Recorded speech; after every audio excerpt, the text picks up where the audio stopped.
Welcome to Bite at a Time Books, where we read you your favorite classics one bite at a time. My name is Bree Carlile, and I love to read and wanted to share my passion with listeners like you. If you enjoy our show, be sure to follow us so you get all the new episodes. If you want to see exclusive behind the scenes of our show, join our Patreon. We would also love for you to drop us a rating on your favorite podcast platform and share our show with your friends. You can catch us on all the social medias at Bite at a Time Books. We are now part of the Bite at a Time Books Productions Network. If you ever wondered what inspired your favorite classic novelists to write their stories, what was happening in their lives or the world at the time, check out Bite at a Time Books Behind the Story wherever you listen to podcasts. Today we will be continuing The Time Machine by H.G. Wells. 8. Explanation. So far as I could see, all the world displayed the same exuberant richness as the Thames Valley. From every hill I climbed, I saw the same abundance of splendid buildings, endlessly varied in material and style, the same clustering thickets of evergreens, the same blossom-laden trees and tree ferns. Here and there, water shone like silver, and beyond, the land rose into blue undulating hills and so faded into the serenity of the sky. A peculiar feature, which presently attracted my attention, was the presence of certain circular wells, several, as it seemed to me, of a very great depth. One lay in the path up the hill which I had followed during my first walk. Like the others, it was rimmed with bronze, curiously wrought and protected by a little cupola from the rain. Sitting by the side of these wells, and peering down into the shafted darkness, I could see no gleam of water, nor could I start any reflection with a lighted match. But in all of them I heard a certain sound, a thud, thud, thud, like the beating of some big engine, and I discovered from the flaring of my matches that a steady current of air set down the shafts. Further, I threw a scrap of paper into the throat of one, and instead of fluttering slowly down, it was at once sucked swiftly out of sight. After a time, too, I came to connect these wells with tall towers standing here and there upon the slopes, for above them there was often just such a flicker in the air as one sees on a hot day above a sun-scorched beach. Putting things together, I reached a strong suggestion of an extensive system of subterranean ventilation, whose true import it was difficult to imagine. I was at first inclined to associate it with the sanitary apparatus of these people.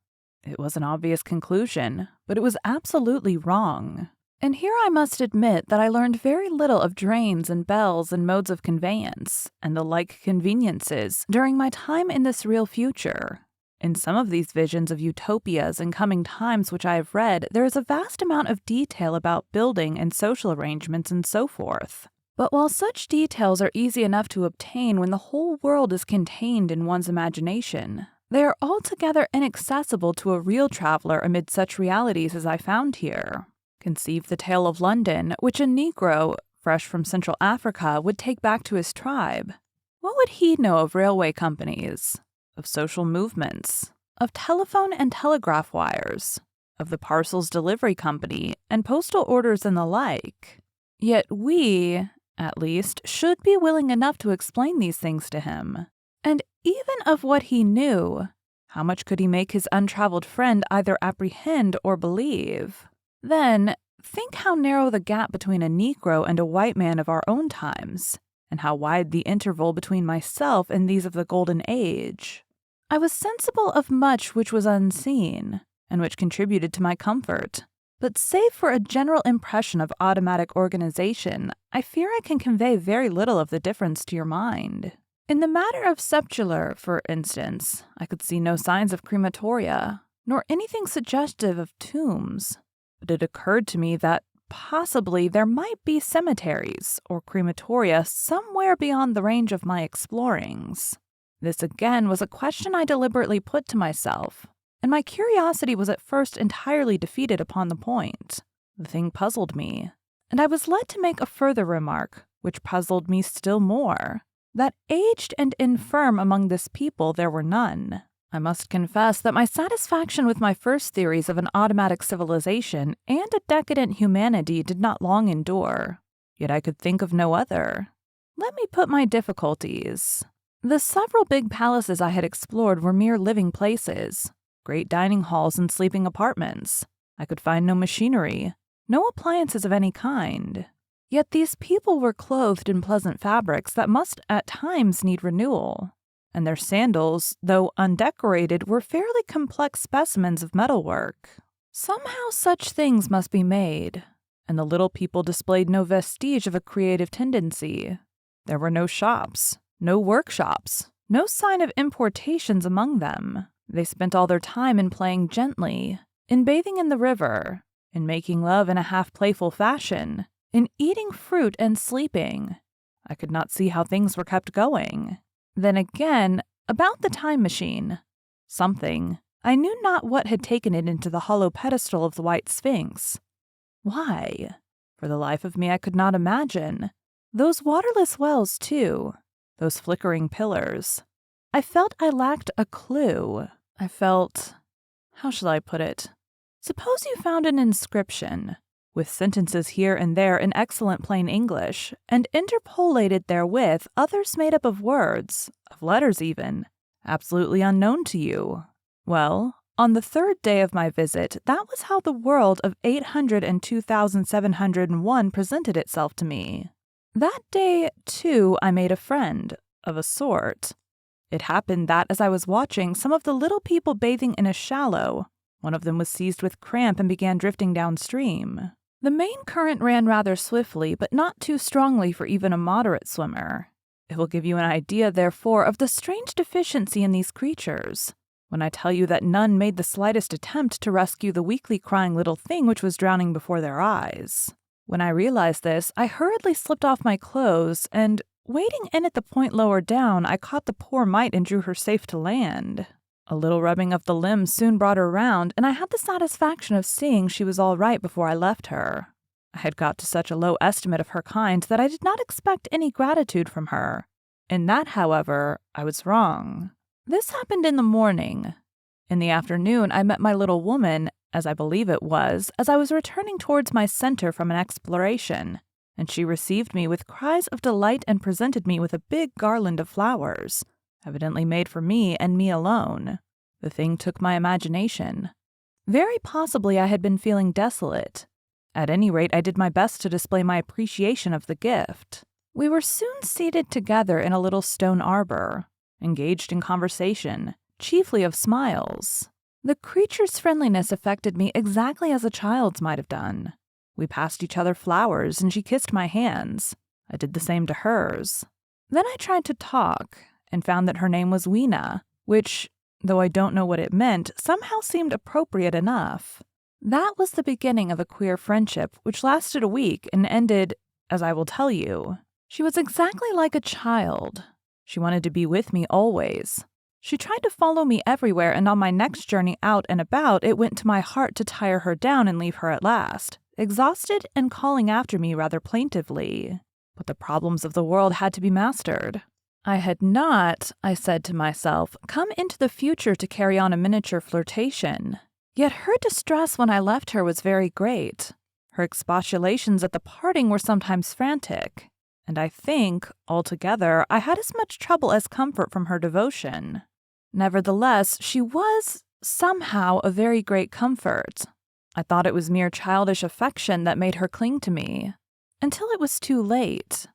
I did not clearly know what I had inflicted upon her when I left her, nor until it was too late did I clearly understand what she was to me.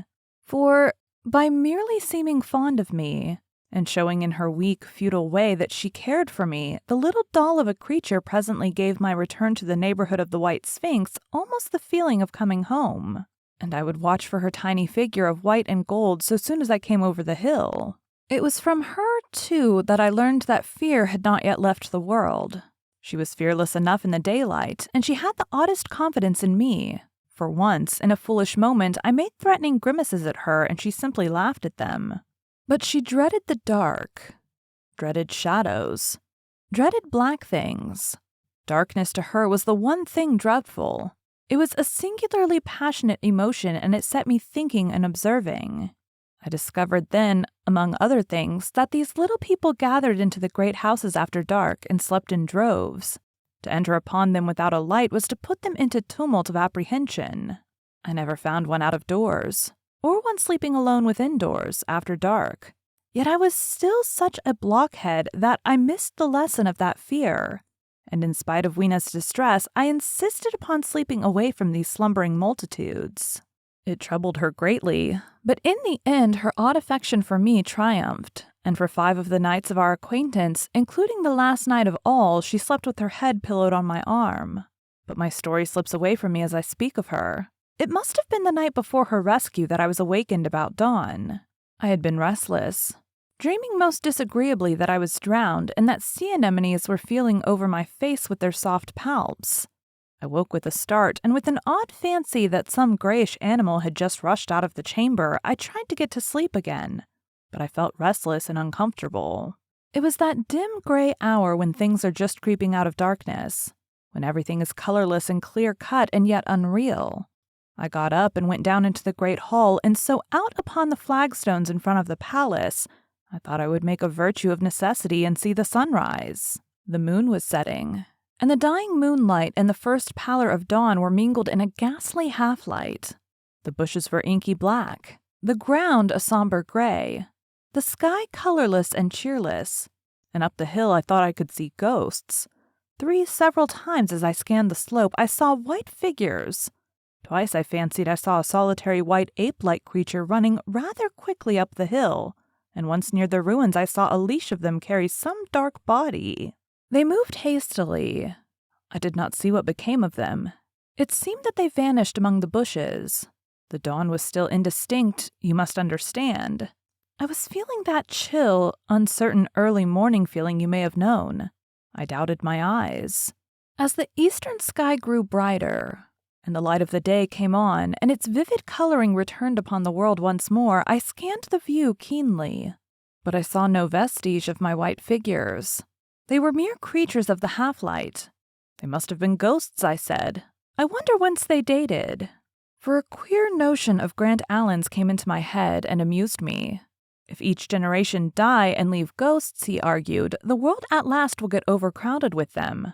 On that theory, they would have grown innumerable some 800,000 years hence, and it was no great wonder to see 4 at once.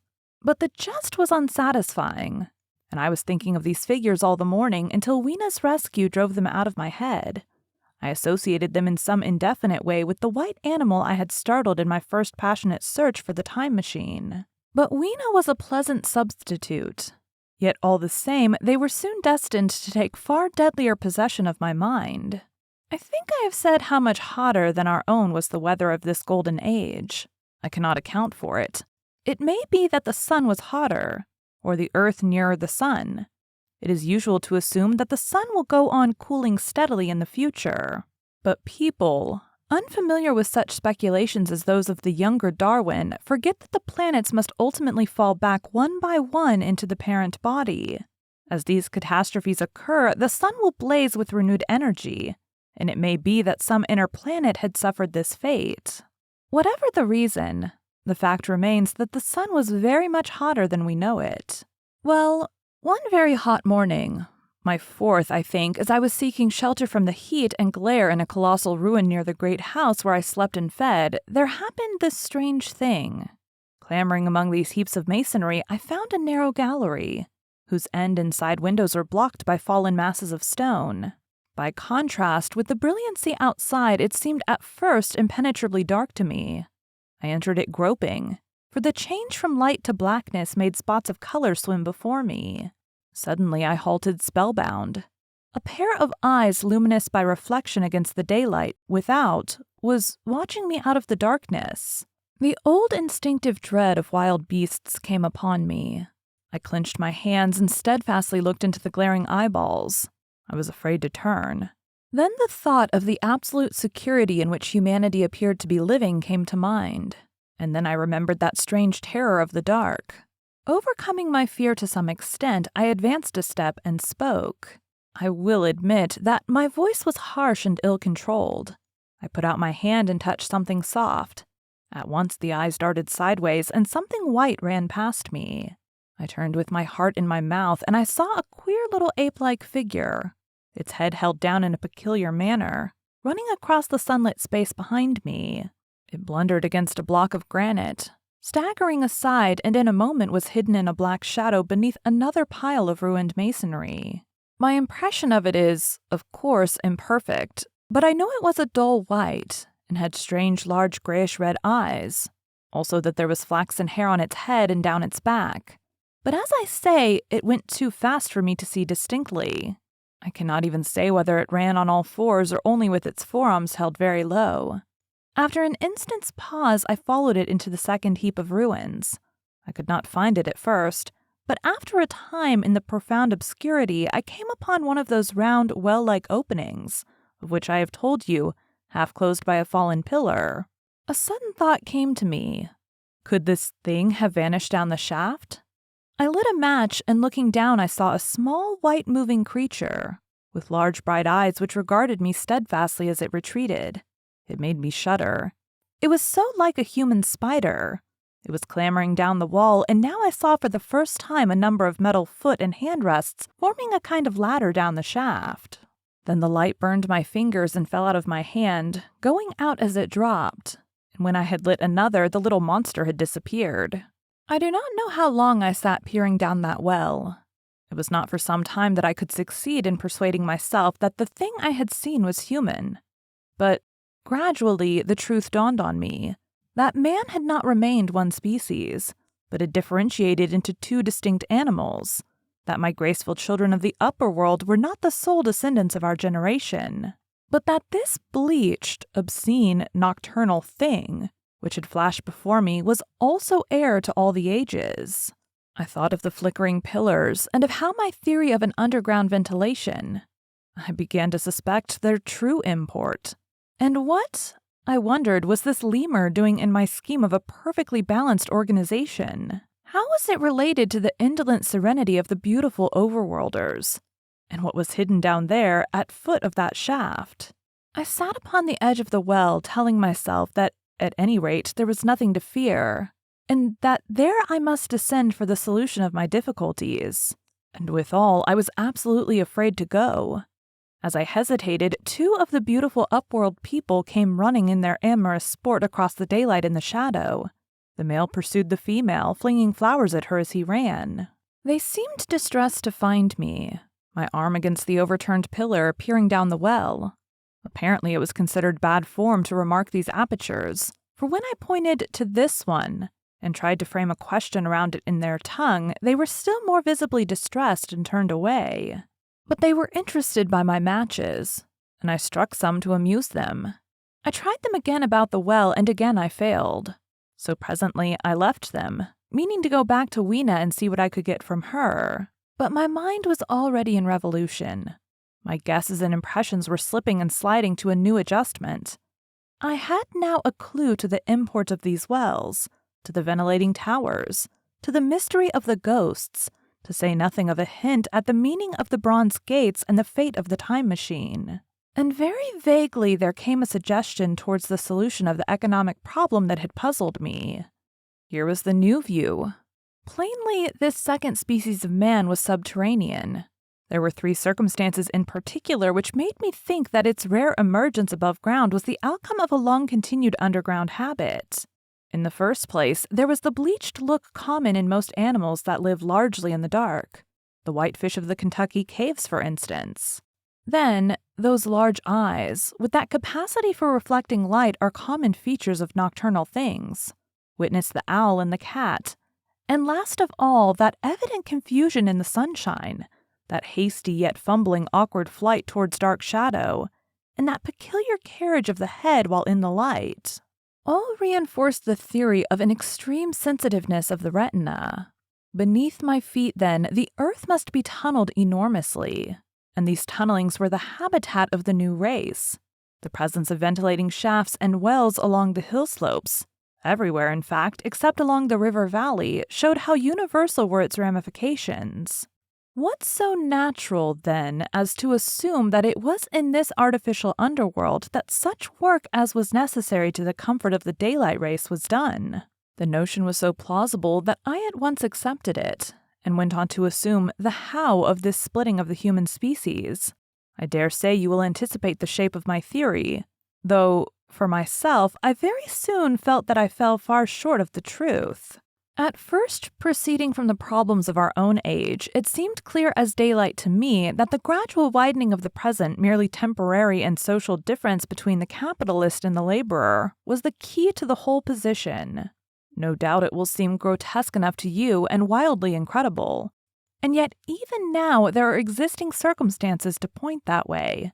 There is a tendency to utilize underground space for the less ornamental purposes of civilization.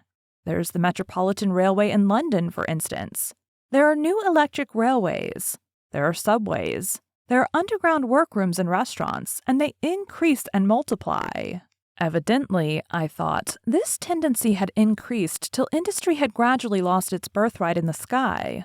I mean that it had gone deeper and deeper into larger and even larger underground factories, spending a still increasing amount of its time therein, till in the end.